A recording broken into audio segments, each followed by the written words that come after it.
Ketika saat kematian Daud mendekat, ia berpesan kepada Salomo, anaknya, Aku ini akan menempuh jalan segala yang fana.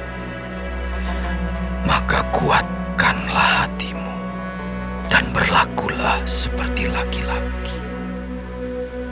Lakukanlah kewajibanmu dengan setia terhadap Tuhan Allahmu, dengan hidup nurut jalan yang ditunjukkannya, dan dengan tetap mengikuti segala ketetapan, perintah, peraturan, dan ketentuannya, seperti yang tertulis dalam hukum Musa, supaya engkau beruntung dalam segala yang kau lakukan dan dalam segala yang kau tuju, dan supaya Tuhan menepati janji yang diucapkannya tentang aku, yakni jika anak-anakmu laki-laki tetap hidup di hadapanku dengan setia, dengan segenap hati, dan dengan segenap jiwa, maka keturunan takkan terputus dari tahta kerajaan Israel. Dan lagi, engkau pun mengetahui apa yang dilakukan kepadaku oleh Yoab, anak Zeruya, apa yang dilakukannya kepada kedua panglima Israel, yakni Abner bin Ner dan Amasa bin Yeter. Ia membunuh mereka dan menumpahkan darah dalam zaman damai, seakan-akan ada perang, sehingga sabuk pinggangnya dan kasut kakinya berlumuran darah. Maka bertindaklah dengan bijaksana, dan janganlah biarkan yang ubanan itu turun dengan selamat ke dalam dunia orang mati. Tetapi kepada anak-anak Barzilai, orang Gilead itu, haruslah kau tunjukkan kemurahan hati. Biarlah mereka termasuk golongan yang mendapat makanan dari mejamu, sebab mereka pun menunjukkan kesetiaan dengan menyambut aku pada waktu aku melarikan diri dari depan kakakmu Absalom. Juga masih ada padamu Simei bin Gera, orang Benyamin dari Bahurim. Dialah yang mengutuki aku dengan kutuk yang kejam pada waktu aku pergi ke Mahanaim. Tetapi kemudian ia datang menyongsong aku di sungai Yordan, dan aku telah bersumpah kepadanya demi Tuhan, takkan kubunuh engkau dengan pedang. Sekarang jangan bebaskan dia dari hukuman, sebab engkau seorang yang bijaksana dan tahu apa yang harus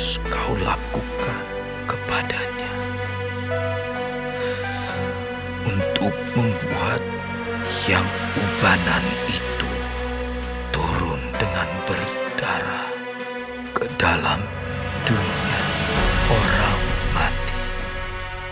Kemudian Daud mendapat perhentian bersama-sama nenek moyangnya, dan ia dikuburkan di kota Daud.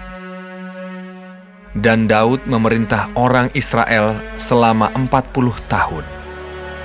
Di Hebron ia memerintah 7 tahun, dan di Yerusalem ia memerintah 33 tahun.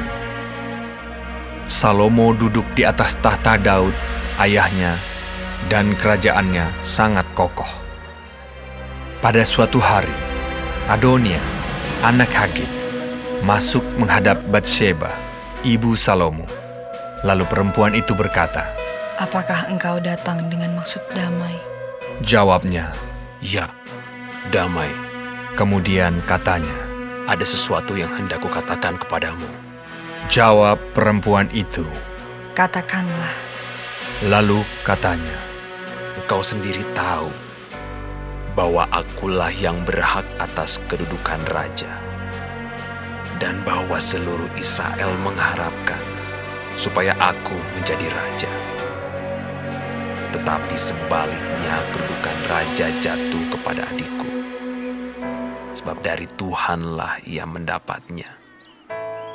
Dan sekarang, satu permintaan saja kusampaikan kepadamu. Janganlah tolak permintaanku. jawab perempuan itu kepadanya. "Katakanlah." Maka katanya, Bicarakanlah kiranya dengan Raja Salomo, sebab ia tidak akan menolak permintaanmu, supaya Abishag, gadis Sunem itu, diberikannya kepadaku menjadi istriku. jawab Batsheba. "Baik, aku akan membicarakan hal itu untuk engkau dengan raja." Batsheba masuk menghadap Raja Salomo untuk membicarakan hal itu untuk Adonia. Lalu bangkitlah raja mendapatkannya, serta tunduk menyembah kepadanya. Kemudian duduklah ia di atas tahtanya, dan ia menyuruh meletakkan kursi untuk bunda raja. Lalu perempuan itu duduk di sebelah kanannya. Berkatalah perempuan itu, "Suatu permintaan kecil saja yang kusampaikan kepadamu. Janganlah tolak permintaanku." jawab raja kepadanya. Mintalah ya ibu, sebab aku tidak akan menolak permintaanmu. Kata perempuan itu, "Biarlah Abishag, gadis Sunem itu, diberikan kepada kakakmu Adonia menjadi istrinya." tetapi Raja Salomo menjawab ibunya, Mengapa engkau meminta hanya Abishag gadis Sunem itu untuk Adonia? Minta jugalah untuknya kedudukan raja. Bukankah dia saudaraku yang lebih tua? Dan di pihaknya ada Imam Abiatar dan Yoab anak Zeruya. Lalu bersumpahlah Raja Salomo demi Tuhan, Beginilah kiranya Allah menghukum aku. Bahkan lebih daripada itu, jika Adonia tidak membayarkan nyawanya dengan permintaan ini.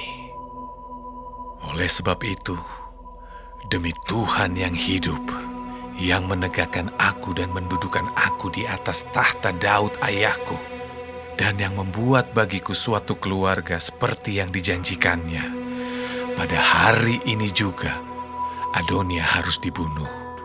Lalu Raja Salomo menyerahkan hal itu kepada Benaya bin Yoyada. Orang ini memancung dia sehingga mati. Dan kepada Imam Abiatar, Raja berkata, Pergilah ke Anatot, ke tanah milikmu. Sebab engkau patut dihukum mati. Tetapi pada hari ini aku tidak akan membunuh engkau. Oleh karena engkau telah mengangkat tabut Tuhan Allah di depan Daud ayahku. Dan oleh karena engkau telah turut menderita dalam segala sengsara yang diderita ayahku. Lalu Salomo memecat Abiatar dari jabatannya sebagai imam Tuhan. Dengan demikian, Salomo memenuhi firman Tuhan yang telah dikatakannya di Silo mengenai keluarga Eli. Ketika kabar itu sampai kepada Yoab, memang Yoab telah memihak kepada Adonia, sekalipun ia tidak memihak kepada Absalom. Maka larilah Yoab ke kemah Tuhan, lalu memegang tanduk-tanduk mezbah. Kemudian diberitahukanlah kepada Salomo bahwa Yoab sudah lari ke kemah Tuhan dan telah ada di samping mezbah. Lalu Salomo menyuruh Benaya bin Yoyada, Pergilah, pancung dia. Benaya masuk ke dalam kemah Tuhan serta berkata kepadanya, Beginilah kata raja, keluarlah. Jawabnya, Tidak, sebab disinilah aku mau mati. lalu Benaya menyampaikan jawab itu kepada raja. Katanya, Beginilah kata Yoab, dan beginilah jawabnya kepadaku. kata raja kepadanya, Perbuatlah seperti yang dikatakannya. Pancunglah dia dan kuburkanlah dia. Dengan demikian, engkau menjauhkan daripadaku dan daripada kaumku noda darah yang ditumpahkan Yoab dengan tidak beralasan.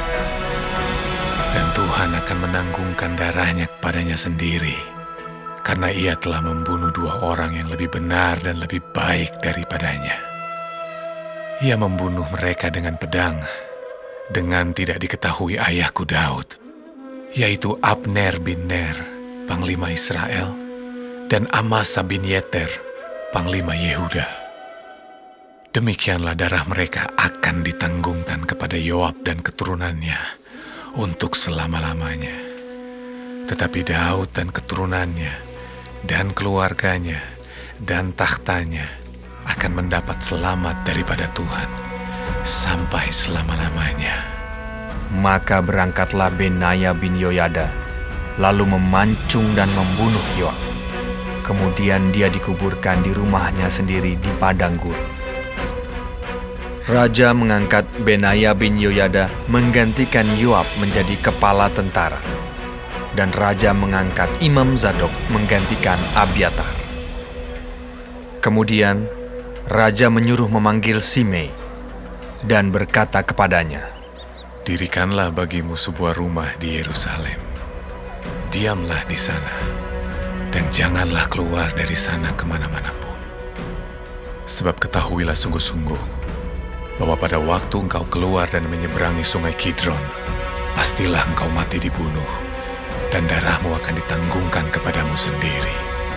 Lalu berkatalah Simei kepada raja, Baiklah demikian, seperti yang tuanku raja katakan, demikianlah akan dilakukan hambamu ini. Lalu Simei diam di Yerusalem beberapa waktu lamanya. Dan sesudah lewat 3 tahun, terjadilah bahwa 2 orang hamba Simei lari kepada Akis bin Maaka, Raja Gad, lalu diberitahukan kepada Simei. Ketahuilah, kedua orang hambamu ada di Gad. Maka berkemaslah Simei, dipelanainya keledainya, dan pergilah ia ke Gad, kepada Akis, untuk mencari hambanya itu. Lalu Simei pulang dan membawa mereka dari Gad. Ketika diberitahukan kepada Salomo bahwa tadinya Simei pergi dari Yerusalem ke Gad dan sekarang sudah pulang, maka raja menyuruh memanggil Simei dan berkata kepadanya, Bukankah aku telah menyuruh engkau bersumpah demi Tuhan dan telah memperingatkan engkau begini? Ketahuilah sungguh-sungguh bahwa pada waktu engkau keluar dan pergi kemana-mana pun, pastilah engkau mati dibunuh. Dan engkau telah menjawab, Baiklah demikian, aku akan mentaatinya. Mengapa engkau tidak menepati sumpah demi Tuhan itu, dan juga perintah yang kuperintahkan kepadamu? Kemudian kata raja kepada Simei, Engkau sendiri tahu dalam hatimu segala kejahatan yang kau perbuat kepada Daud ayahku.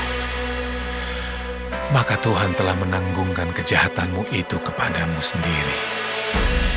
Tetapi diberkatilah kiranya Raja Salomo dan kokohlah tahta Daud di hadapan Tuhan sampai selama-lamanya.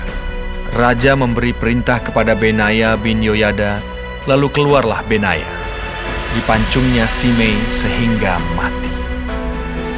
Demikianlah kerajaan itu kokoh di tangan Salomo.